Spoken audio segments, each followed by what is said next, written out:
Hey everybody, welcome to the Jeff Rubin Show. Today's guest is Joe Sonnenburg, a sports cameraman. Joe, welcome to the show. Thank you so much. Joe, I should probably warn you, sports not a topic we cover very often on this show.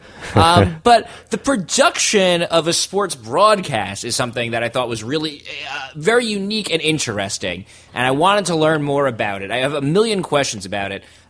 First of all, I guess this should probably be the first question. Sports cameraman, that means you're shooting for television broadcast, or you're doing photography, or both? Shooting for the television broadcast. Exclusively, no photography? Nope, no photography at all for me. And is this something you always knew you wanted to do? Were you like a sports fan growing up? I'm just curious how one comes to this job. I was a huge sports fan growing up. I mean, when all my friends were watching, cartoons or whatever, I was the guy watching SportsCenter or Baseball Tonight or something like that on ESPN. So I've always been a sports fan, and I've always been kind of interested in just more of the kind of the technical side of things as well. I was always interested in video. I'd run around with my parents' camcorder and, shoot our home videos for them and whatnot. So I always kind of had an interest in that. But were you thinking, I want to be a movie director, or when you were holding that camera, were you thinking about sports? Or were you not thinking about that at all? You were just a kid with a camera? Back then, it was more or less just a kid with a camera. Kind of came... My love for it really kind of blossomed in college. I initially thought I wanted to be in front of the camera, being like a sports broadcaster of some sort. So I was like, I'll take a class in TV production and, we'll get experience, whatever, in front of the camera. I did it and I hated it. I couldn't stand being in front of the camera or in front of the mic. But in that class we had, we all rotated positions. So we did camera work and I was like, this is fun. I love this. And we did a broadcast of our college basketball team, and I was like, "This is what I want to do. This is what I want to do. This is where I want to be."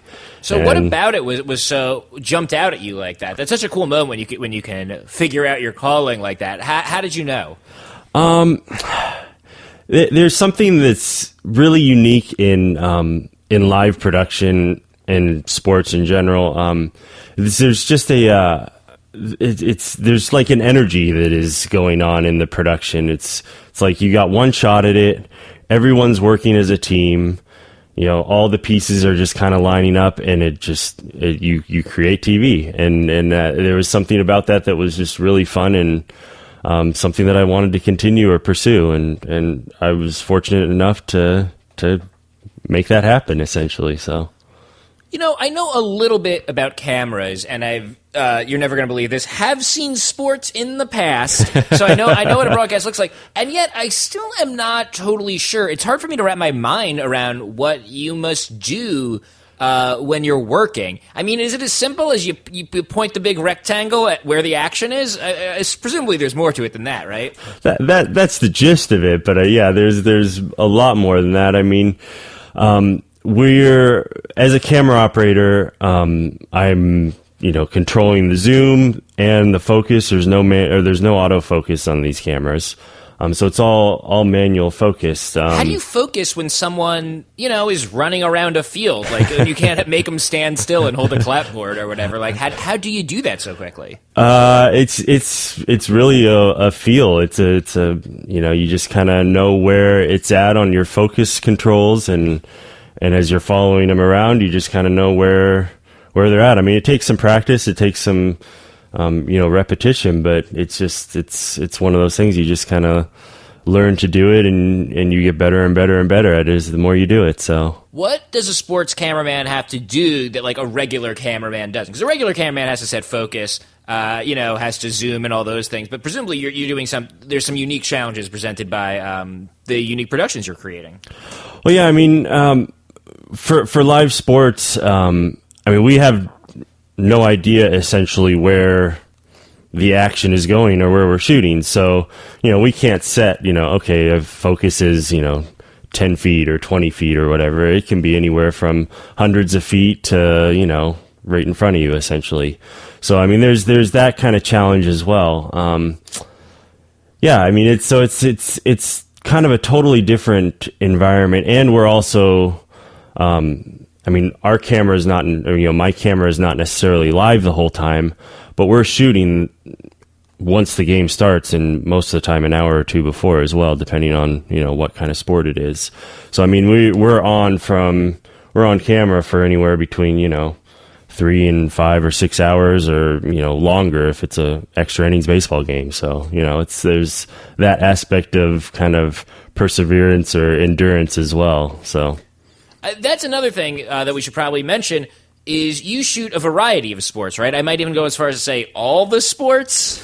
Yeah, you name it, I've probably shot it. I do a lot of baseball, football, basketball, hockey.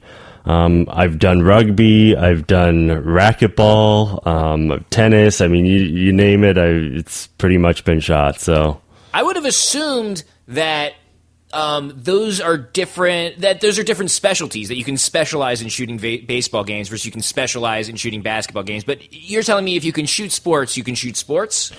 Yeah, I mean, there's sports that some guys are better at than others, but I mean, if you're a really good, talented sports camera operator, you're pretty much good at all of them, because, I mean, especially here in LA, I'm based in LA, we've got all the major sports teams, so, I have an opportunity to shoot all the sports, essentially.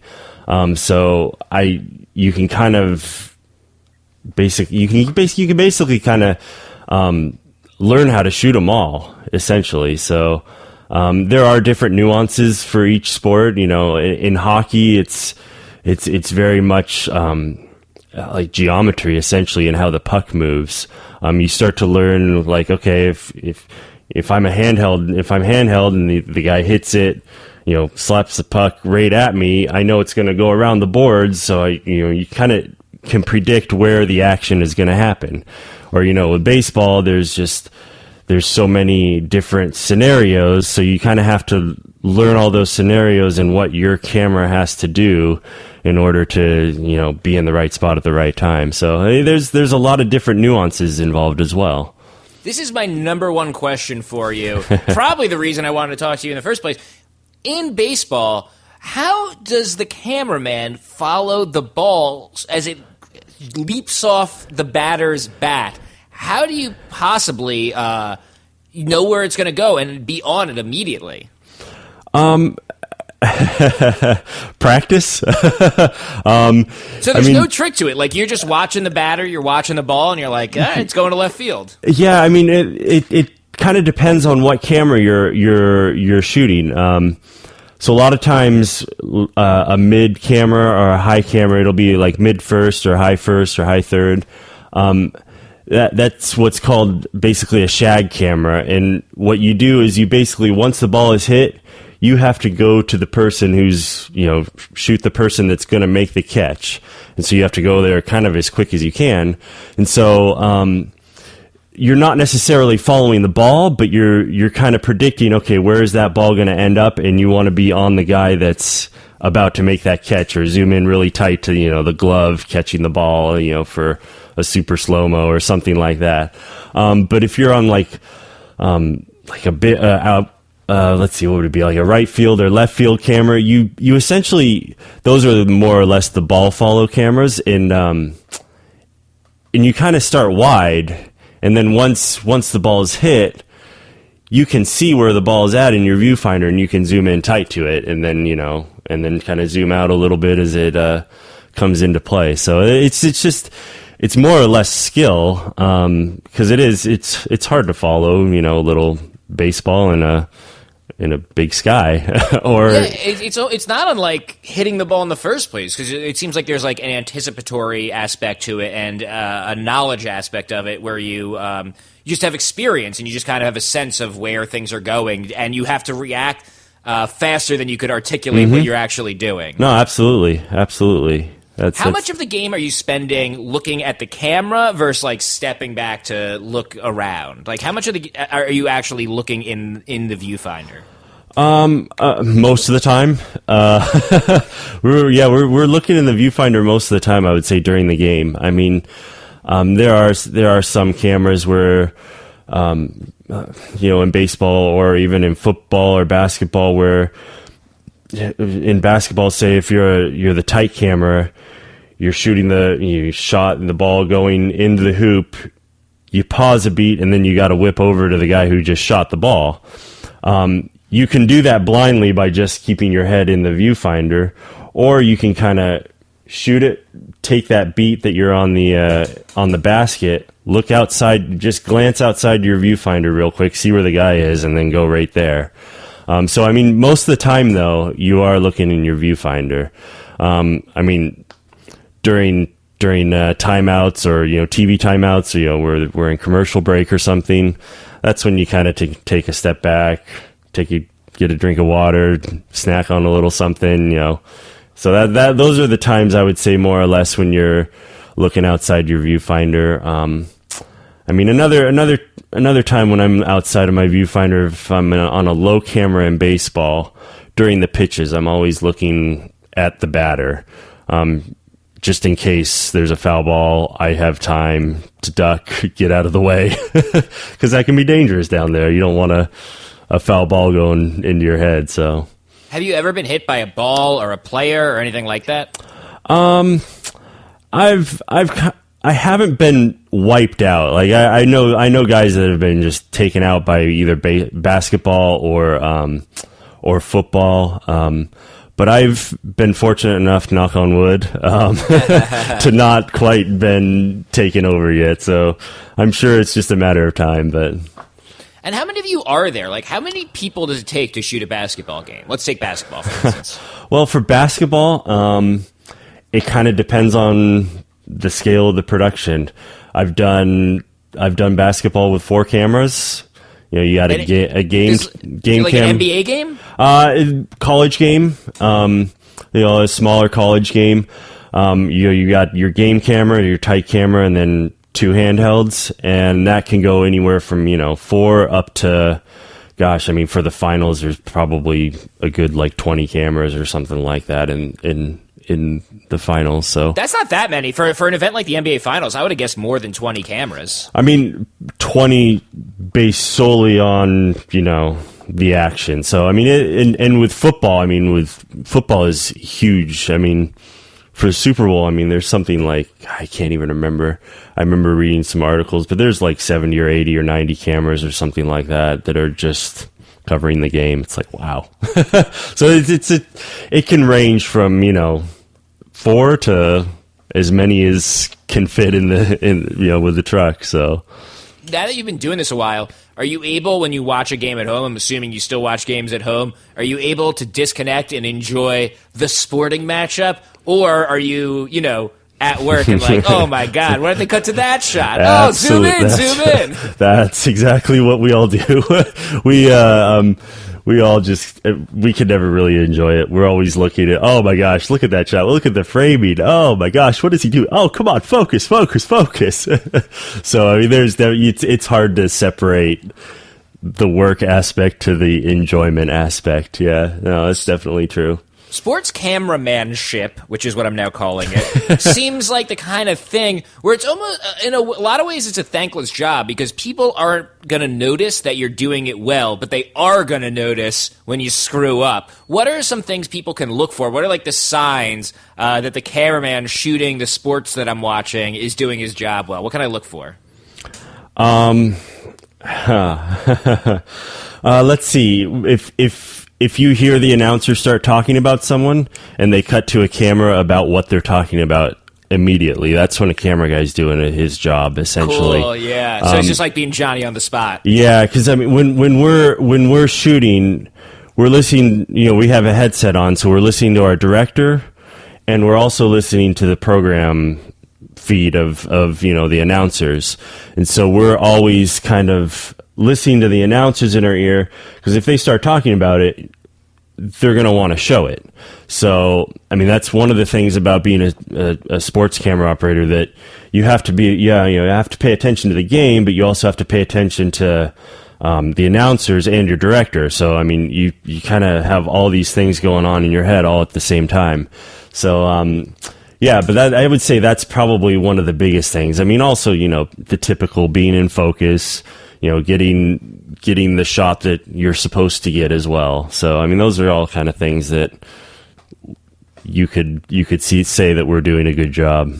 Are any of your colleagues not sports fans? They just happen to be cameramen, this is a job or something like that? Or is it sort of a prerequisite that you know the names of all the players on the court? I think to a certain extent, everyone's kind of a little bit of a fan. Although I have noticed that my being a sports fan has diminished slightly since I've been working it. So I don't get as involved in the games or in the playoff runs because it almost to me, it's like it's a job. Like, I root for the local teams to go far because that's where my work is in the playoffs.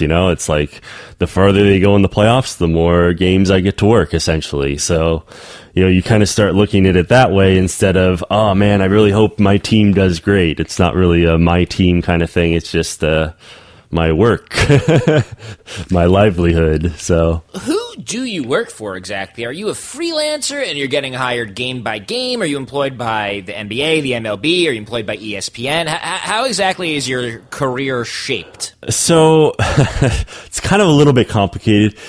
The easiest answer is that we're freelancers.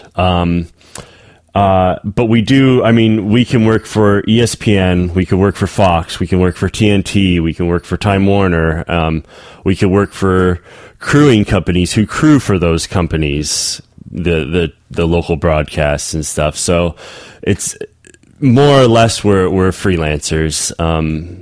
So it's definitely a freelancer's market though.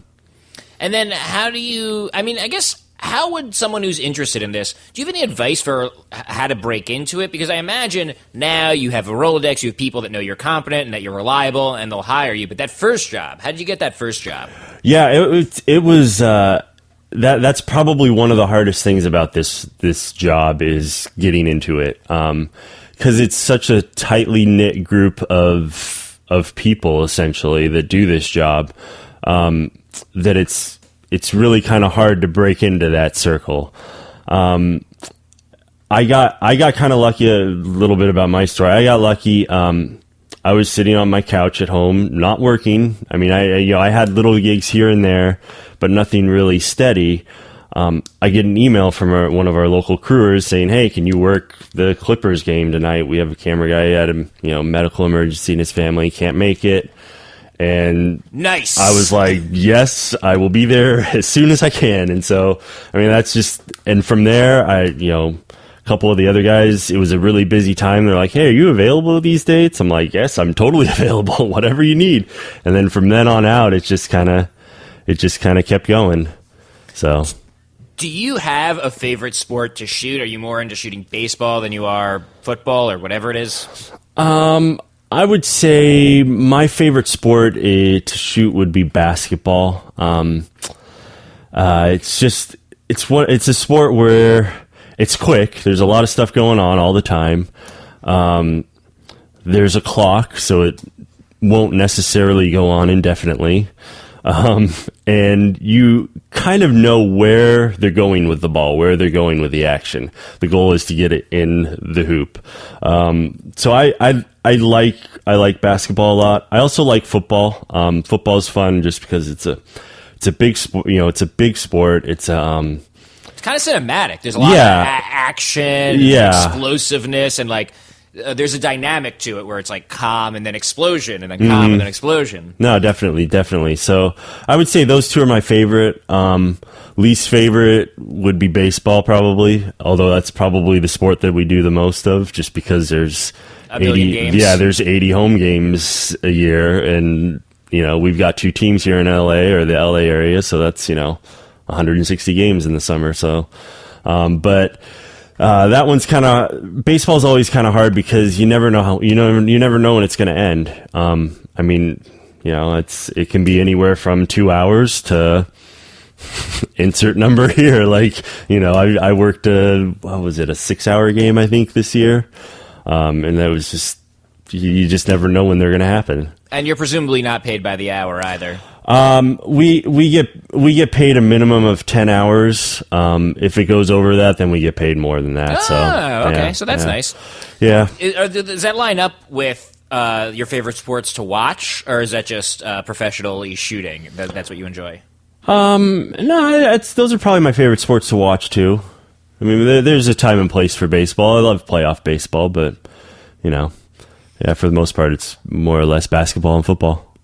What has been like the most exciting moment, like the most exciting game that you've been working? Oh man, that would probably be Clayton Kershaw no-hitter I shot 2 years ago. It was just one of those games where he was just super dominant, and like as it was going on, it was like, wow, this is a special game. This is a really cool game to work. That was probably one of my favorite ones, and coincidentally, our crew ended up winning an Emmy for that game, so that was kind of cool. What do they give? What are like the sports production? Is there a whole category for sports production Emmys? What is the award there? The Emmy was what was it? Best live sports coverage, I think, is what it was for. I honestly don't know if there's any other ones. I'm sure there are, but Gotcha. They're kind of hard to track down. So Clayton Kershaw, did I say his name right? Yeah. Yep. Clayton Kershaw, he's pitching a no-hitter. That's very exciting. Everyone in the stadium knows it. Everyone on the bench knows it. Mm-hmm. But you kind of don't want to talk about it, right? That's like sort of their tradition. Yeah. Like in the dugout, no one like between innings wants to be like, Clayton, you got a nice no-hitter going, you know? Yep. No one in the truck talked about it either. The director didn't really talk. I mean, he was like, okay, if this happens, these are your guys' assignments for the end of the game. He didn't really say, if he pitches a no-hitter. He was like, if what happens. So yeah, there was definitely kind of a let's not say anything, but let's say something kind of thing. So it was fun though. Was there a heightened energy among the crew? Oh, definitely. I mean, it's in big games like that. There is kind of a heightened energy because you're also, I mean, you're in with the fans essentially. You're in that environment, and so you kind of feel it, as do the fans, and you kind of feed off of the fans and just the whole environment. So yeah, definitely. I guess conversely, if the home team isn't doing well, does that make the day more of a slog for you guys? Yes and no. One of the things that I mean, it's kind of bad, but as a crew that's working, most of the time we want just the quickest game possible. Honestly, sure, yeah. Like, I think anyone who has ever worked for money, so everyone can relate to that feeling. You know what? If this game ends in 2 hours, we're happy. It doesn't matter who wins. It's like just as long as there's no extra innings, no overtime. That's what we hope for. But I mean, yeah, and when there's when the team's not doing well, it does kind of put a damper on it, especially if you have to shoot, stuff in the locker room or press conferences and stuff. It just makes it less exciting, less fun. Yeah, definitely. How is the sound being captured? Is the sound coming through your camera, or is that someone else's job? It's more or less someone else's job. The audio crew, they've got an A1 who mixes the show. And then there's a handful of A2s on the show, depending on, the size of the show. And the A2s are responsible for, putting the mics out, making sure they're all in the right places, capturing more or less the right sounds, and then the audio mixer mixes all that stuff. So it's more or less a different area of live production. But yeah, sometimes the cameras are mic'd up. Like in basketball and whatnot, we typically have shotgun mics on our cameras, so we can capture, if we're in the huddle, we can hear what's going on in the huddle, or that sort of thing. So there's sometimes mics on our cameras. Well, it's also like that swish of the net. You want to hear that swish when it goes down the net. There's just a mic up there capturing that. Yeah, there's a little lav mic up there, typically that's near the rim or whatever, and so you can hear it clank off the rim or swish through the net. Yeah, yep. So there's the cameramen, there's sound people. Do you guys ever communicate with the sound people, or is that a different world? I mean, we talk with them, when we're setting up and whatnot, but once it comes, game time, it's more or less just from a camera person's perspective, we're just listening to our director and the announcers. So, and directing this thing, I think I've talked about this before, but in New York, here in New York, there is a museum called the Museum of the Moving Image, which is a wonderful museum. And they have, you'd probably dig it because they have like a hallway with all these old cameras. And my favorite thing they have at the museum, it's really cool, is they have like kind of, I guess, what I imagine a control room would look like for someone who's broadcasting a baseball game. And you can see all the different – you can see they have like some Mets game that they got the footage of, and you can see like the 10 different camera angles, and they have a recording of the director directing that game and picking the different shots. And it's – I could watch that thing forever. It's so fascinating because it's moving. It's such a quick clip, right? And you just have that in your ear the whole time? Yeah. And what is that like? Because, I mean, I saw this one thing at a museum once, so I don't really know. But it was just like sort of like a nonstop chatter thing going on, and it was very difficult to follow, but it seemed like they had done so much of it that they were extremely comfortable doing it and could just like, casually ask about dinner in between like talking about switching shots really quick, Yeah, definitely. I mean, obviously it depends on the sport that you're watching. I mean, baseball is noticeably slower than basketball. So there is more chatter going on during baseball because there's time during pitching changes or in between the pitches where there's nothing really going on that you can kind of just chat a little bit, but then it goes right back into directing. But yeah, it's essentially the director talking for 3 hours, and look, because he's seeing all the cameras like he's like you said and like you saw, and he's kind of picking the best shots and whatnot. What does that sound like? Like, what is in your ear for the game? What are they talking about? Just a lot of, ready camera one, take camera one, okay, ready three, take camera three. So you're camera three, you hear ready camera three, what do you do? When you hear ready camera three, you keep shooting what you're shooting. You know what you're doing? Because as one of the directors that I work for a lot, he's in our camera meeting beforehand for football, he's like, if I ready your camera, it means I like what you're shooting. And so it's like, okay, if he likes it, he's going to take it. So, once you hear the ready, that means he's going to take it in a matter of, a couple seconds typically.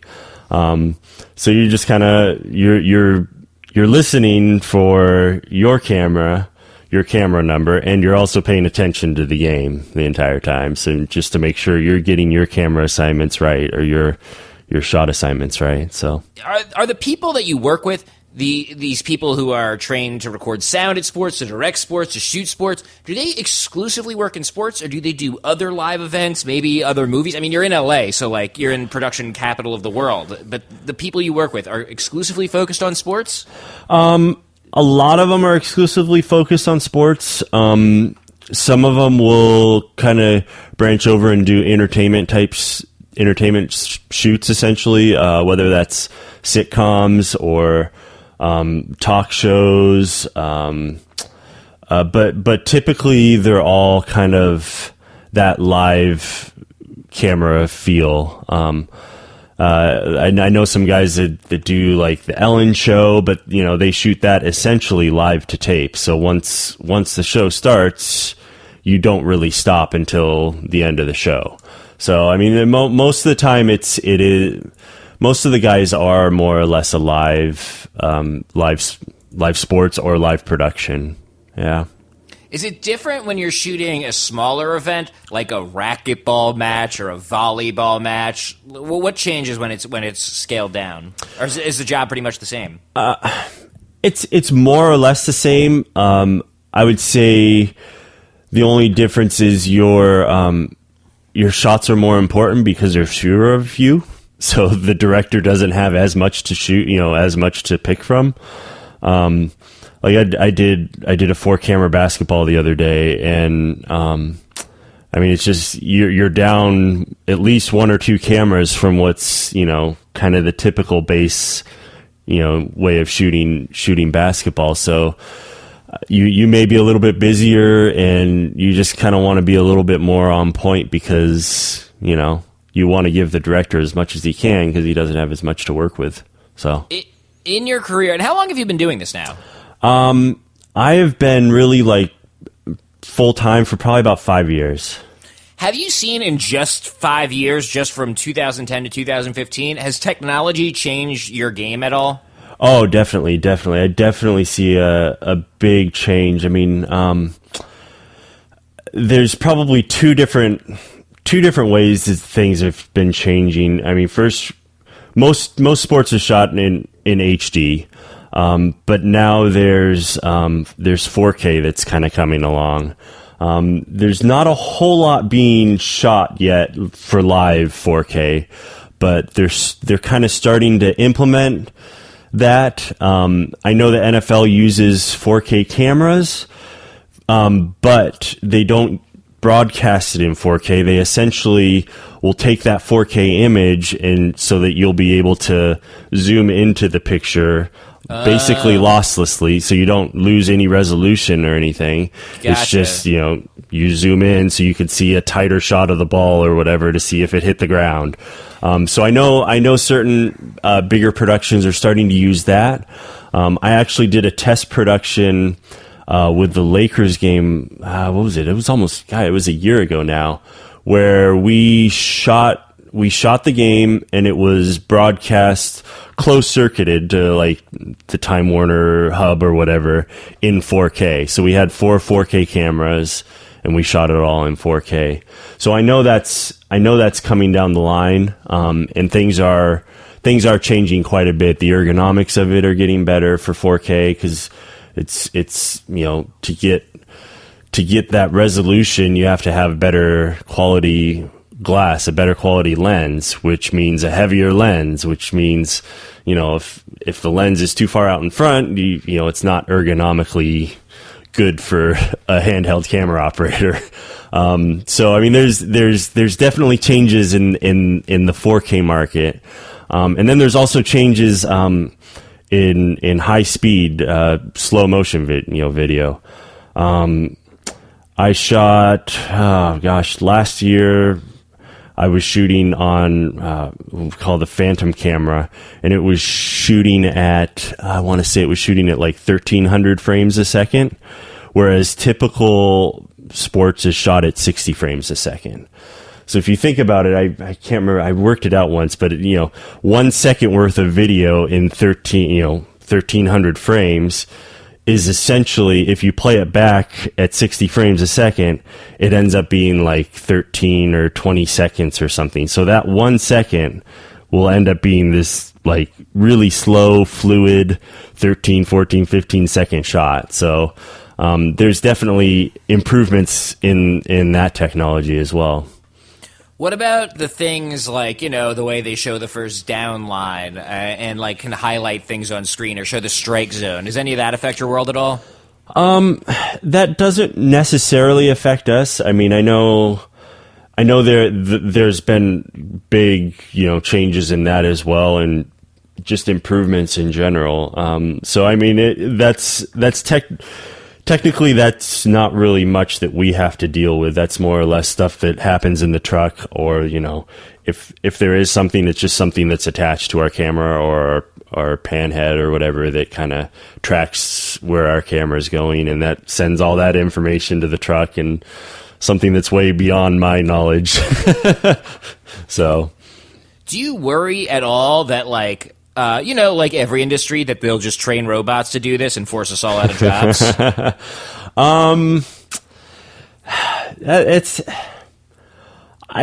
I think sports will be honestly like the last thing in the world to go because of the unpredictableness of it. So I'm not necessarily too worried about that as of now. I mean, you do see camera operators used to be doing all the news shows, but now those are all, like you said, they're all taken over by robots, robotic cameras. But I don't really feel like that's too imminent in sports yet, just because of just the unpredictability of sports in general. So. Right. I feel pretty safe about that so far. Is there in your field like a Michael Jordan of shooting basketball games, like a greatest all-time sports photographer who you look up to? Yeah, Yeah, there's definitely some really good camera operators that I know that are still doing it. And you definitely look up to them and look at their work, and even can watch a game and be like, oh, I think that might be Bushner, that sort of thing. You kind of start recognizing, oh, that definitely could be him. That's definitely good enough to be him. So yeah, there's definitely a couple guys in our realm that are Michael Jordans of sports cameramen, so to speak. What makes them so good? I mean, first of all, they've been doing it for longer than I've been alive, essentially. So they've been doing it for a long time. It's crazy if you think about the technology changes they've seen. Oh my gosh, it's got to be just almost mind blowing to think about that. But it's just one of the guys that I'm thinking of. It's you watch him shoot, you watch his shots in baseball, and it's just like he's just so dead on every single shot. It's a ground ball to shortstop. He zooms into shortstop, zooms into the ball as it's being thrown across the diamond, so it's tight.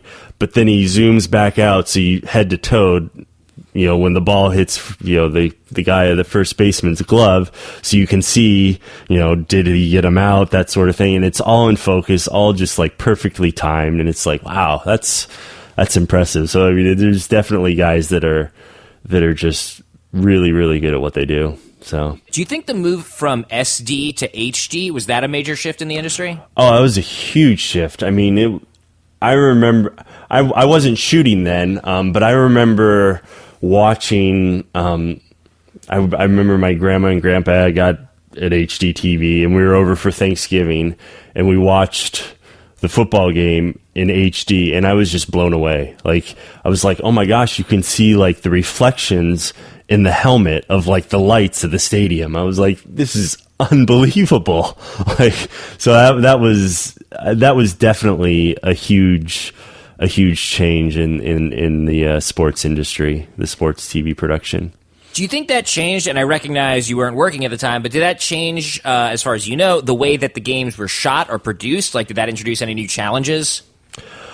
I'm sure it definitely brought in some challenges, especially just like bandwidth issues. And that's not really my expertise, but just knowing now what's going on from HD to 4K, it's kind of a similar jump. But just you kind of have to deal with more or less the bandwidth issues, and also, just framing wise and whatnot, you don't have to necessarily go as tight sometimes because it's a clearer image. I can think of one example, like in baseball. I remember when I was growing up and whatnot, they would show a tight of, the catcher giving his signs to the pitcher, but they just give a tight of the hands of the catcher. And now they don't necessarily do that because in an HD image, you can get a head to toe of the catcher and you can still see his fingers and what signs he's giving the pitchers. So, right. There's little things like that have for sure changed it. And I know it's also been a change for talent in general. It's hard to look good in HD sometimes, honestly, because there's so much detail. You can see every imperfection. You can see if the person's wearing a lot of makeup or if he's caking it on.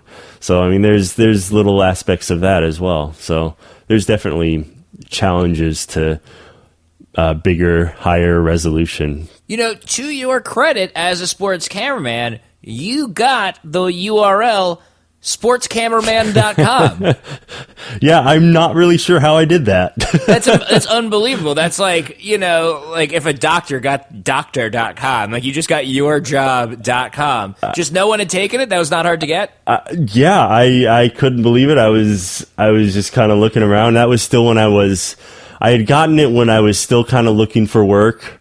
Honestly, though, it's never gotten me a day of work in my life that I know of. but yeah, I mean, I just like, I want a website. For nothing else, I want it for, my reel to show some, clients that I have, that sort of thing. I tried blogging on it, to begin with, but that's just too much work and effort for me. I'm not necessarily the greatest writer. So yeah, I just was like, I wonder what I can get. I typed it in. I was like, you got to be kidding me. That's not taken. I was like, bye. I'll take that right away. So yeah, I couldn't believe that I got that. So. Do you get to travel for this at all, to away games, or is everything you shoot in LA?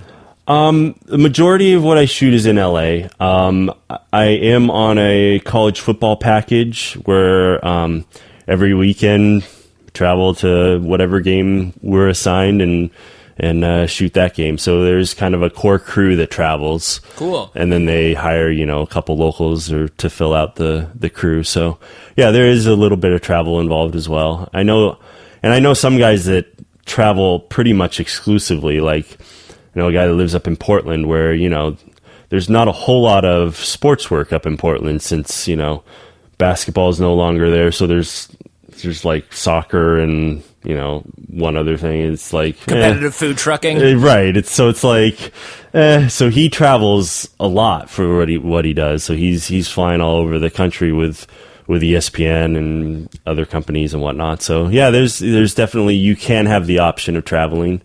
If you really want to. So, it's one of those things where it's a lot of fun, but it's tiring. I mean, I'm kind of looking forward to the end of football season, or, end of college football season for us, just because it's like being gone every Thursday through Sunday essentially. And it's like, you just kind of get worn out a little bit, and then working, locally at home the other days. So it's definitely a grind, but it's fun. It's really fun. And, since we're for football, you travel kind of with the same crew every week. It's almost like a family on the road. So, that part's fun as well. Do you, as a sports cameraman, have a home field advantage? sportscameraman.com. Do you have a home field advantage where you, you're a little better at shooting at the Staples Center or at Dodgers Field? What is it called? Dodger Stadium.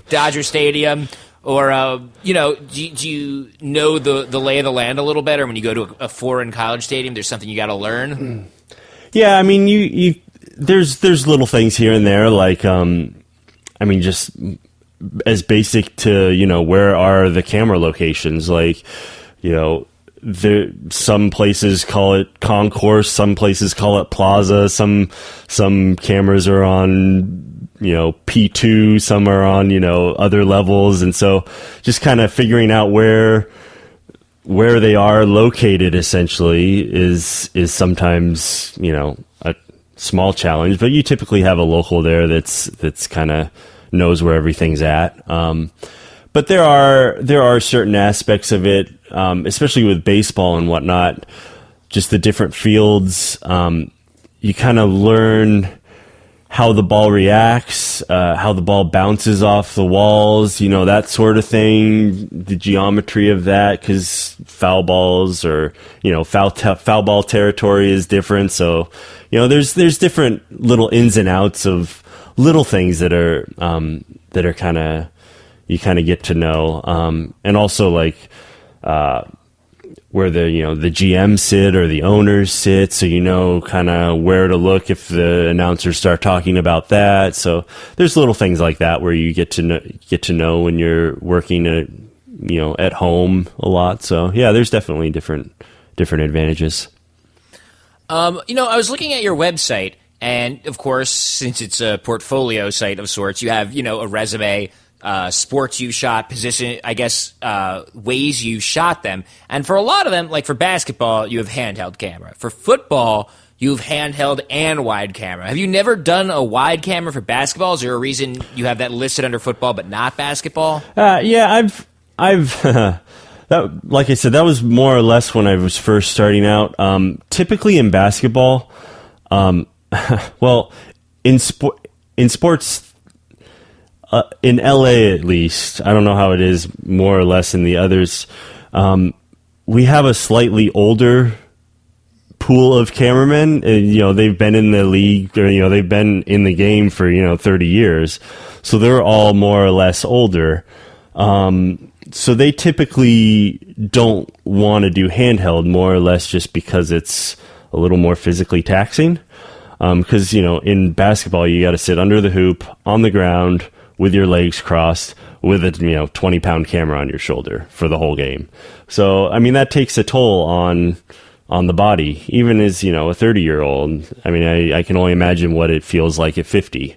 So I mean it's more or less for that. It's more or less an age thing for me. They're like, oh, the new guy, you go do handheld. We don't want to do it. So, I mean, and I don't mind it because it's a fun. I enjoy shooting handheld for basketball. It seems like a fun place to be under the hoop. Oh, that absolutely is, because you're kind of in the action. You can hear the players. You can hear the coaches yelling at the players, yelling at the refs. You can hear the refs talking to the players. So it's kind of a fun environment. Under hockey, you are listed as a potential slasher cameraman. What is a slasher cameraman? Slash camera is essentially so you have game and tight, which are like straight on to the action. A slash camera is more of like a diagonal camera, so it gets just a slightly different angle, so you get just a different view of things. On some directors like that being more of like a telestrator look where you're wide the entire time, and others like it as kind of just an alternate tight camera or an ISO camera or something like that. So it's just a slightly different camera position. But so these are positions you've held for various reasons, but like, are they all similar to actually do? I mean, I guess being under the hoop is different than being on the mezzanine and having a camera on a pod. But just generally, are you doing the same things? Like, is there a camera job they could throw at you where you'd be like, oh, I've never done this. I don't know how to do this. No, I mean, they're all kind of similar. I mean, there's degrees of difficulty. Like, I would say probably one of the few cameras I haven't done would be tight camera in hockey.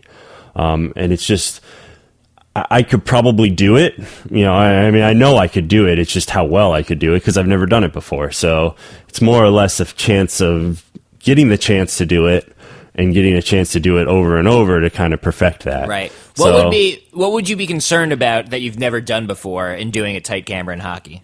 I mean, it's just the pucks move so fast, and I mean, it's just as a small black thing too. Exactly, it's a small little puck on a giant white surface. So I mean, it can be kind of hard to track sometimes. So I mean, I'm looking forward to getting the opportunity to do that, but I haven't really gotten that chance yet because most of the time I'm doing handheld for that because a lot of the other guys don't want to do handheld. So until that opportunity comes, I'll keep at it. Well, are there other opportunities that you're anxious to get a shot at? Do you maybe want to direct? Like I ask only because like in traditional Hollywood, I think a lot of cameramen like it's like a step to directing. Is that work that way in sports? Yeah, it can.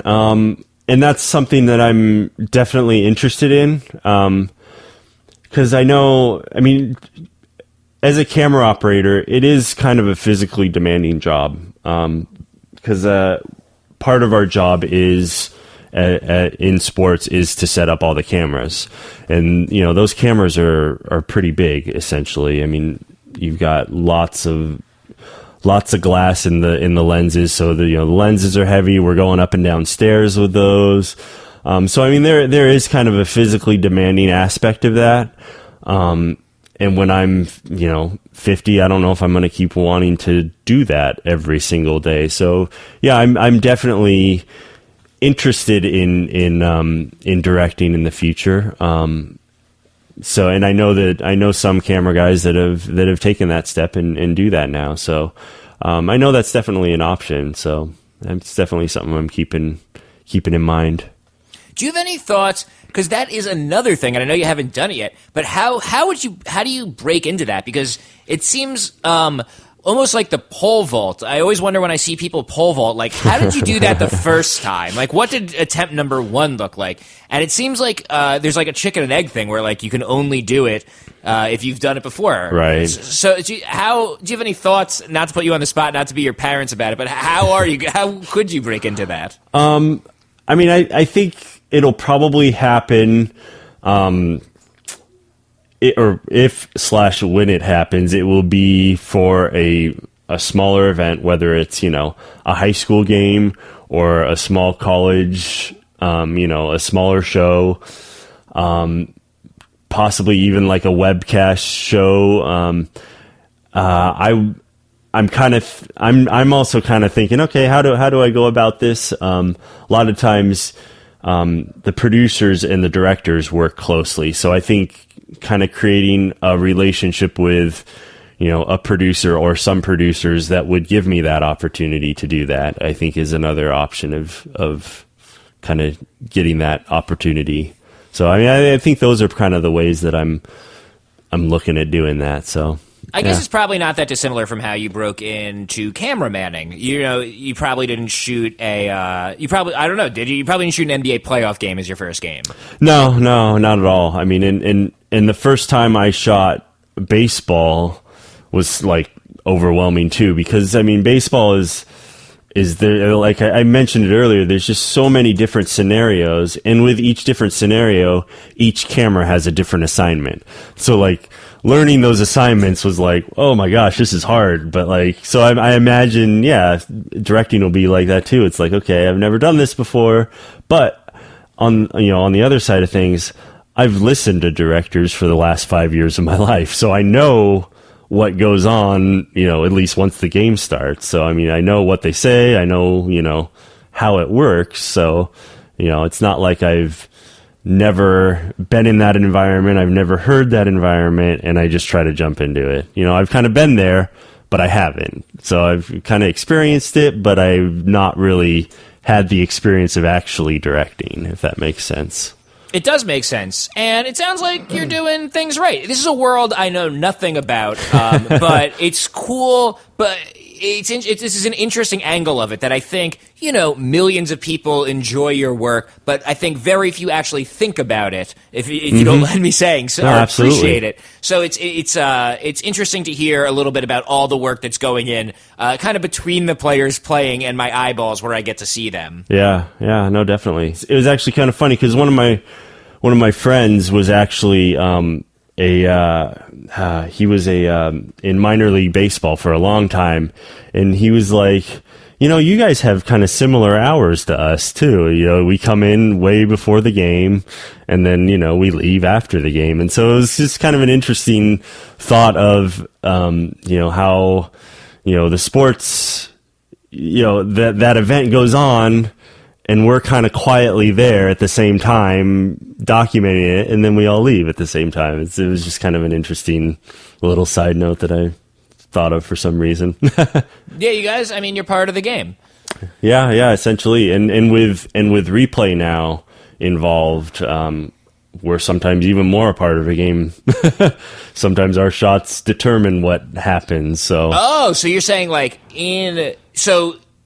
is it just baseball that has instant replay as part of the game right now? Football as well. Football does this now too. Yep. So they will review. I'm saying this. Sometimes I try to explain concepts to the audience, just make sure we're all on the same page. Yeah. And usually it's I have to explain what a weird movie someone mentioned or something is. I'm now realizing as I try to explain this to the audience that I actually don't know anything about it. I need the audience to explain it to me. But the player, the coaches, or whoever can call for an instant replay and then review footage that was shot for the game, and that is sometimes your footage. You are officially a part of the game. Yeah, absolutely, and then that's happened before. There have been plays where it's I don't know how the directors or producers find it out, but they find out who the definitive angle was. Who was the angle that decided, yes, he was out or safe or whatever, or he caught the ball or he didn't. And I was like, oh, that was my camera. Sweet. I did my job. That's cool. Well, the website is sportscameraman.com. Are there other perhaps social media based avenues where people can check out your work? Yeah, you can find me on Instagram, sports_cameraman. So That's where I post probably more often than not.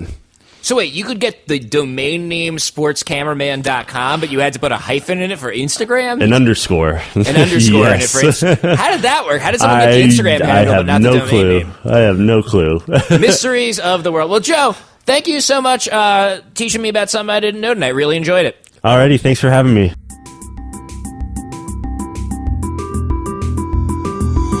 Thank you so much for listening to the Jeff Rubin Show. On the website, jeffrubin.com, I call this show interviews you didn't know you wanted to hear.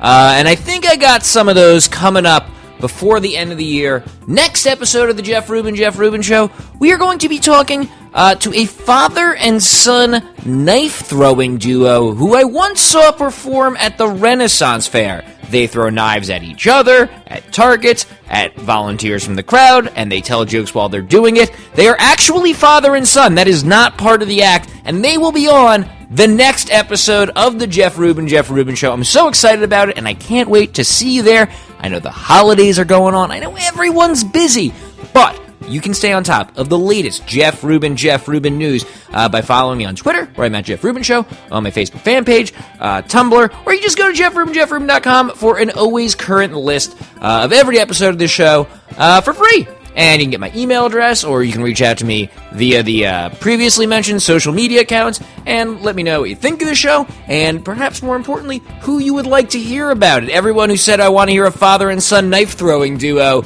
your dreams are about to come true on the next episode of the Jeff Rubin Show. Okay, I think we're good for now. Hope everyone's enjoying the holidays, and I'll see you there.